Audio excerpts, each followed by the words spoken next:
The Apple Watch temperature sensor, available with Apple Watch Series 8 and Apple Watch Ultra, is an exciting development for all those using fertility charting.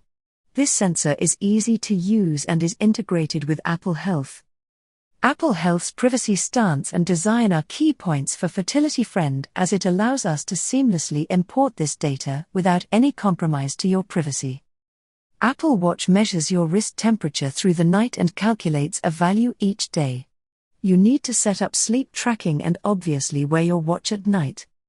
Wrist temperature may not be ideal for fertility charting for everyone, but since we are interested in detecting ovulation and finding your fertile days rather than perfectly measuring your basal body temperature or BBT, it is worth exploring it. If you have an Apple Watch with a wrist temperature sensor, we recommend that you try it out to see how it works for you. You may start using it as a secondary sensor. You could use a standard BBT thermometer at the same time, for example. The Chart Duo and Chart Overlay features in Fertility Friend will help you visualize the data and compare.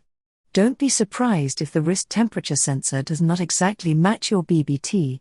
Fertility Friend may still be able to detect an ovulation pattern. Using Fertility Friend's Apple Health integration, you can select the data being imported for further analysis.